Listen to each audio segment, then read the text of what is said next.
السلام عليكم، عاملين ايه؟ النهارده راجعه لكم في فيديو جديد. هنعمل احلى شويه بسكوت تحفه اكنك شارياه من بره مقرمش. بسكوته بتحطيها في كوبايه الشاي بتدوب معاكي، بجد طعمه خرافه.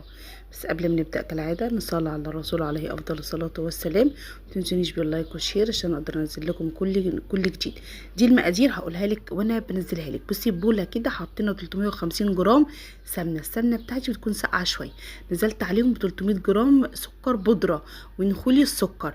يبقى السمنه معايا 350 جرام، نزلنا عليهم ب 300 جرام سكر بودره. لو انت عايزه تقللي السكر قللي 200 زي ما انت عايزه، اقصى حاجه 200. انا عندي 3 بيضات، هحط بيضه.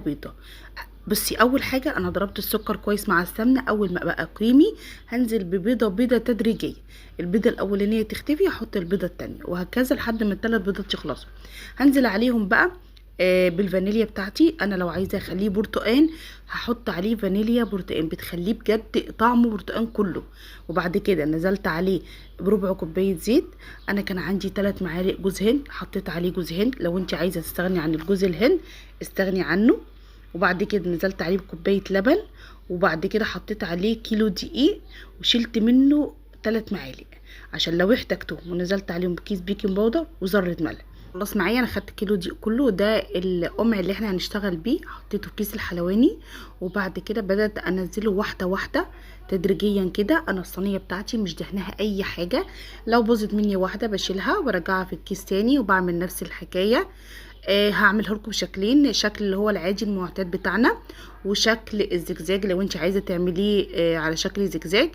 انا مسخنه الفرن معايا على درجه حراره 180، مولعه من تحت بس. وبعد كده اول ما ياخد لون بولع من فوق. بصي كده، دي طريقه الزجزاج معايا، ان هو نفسه بس انا بحرك ايدي يمين وشمال عشان ايه يعمل الزجزاج كده. وبعد كده هخلص الصواني بتاعتي وهدخلها الفرن. اول ما ياخد معايا لون من تحت ما بياخدش وقت، اولع عليه الشوايه لحد ما ياخد معايا لون من فوق. البسكوته بتطلع والله بجد، جربيه مش هتندمي، طعمه تحفه.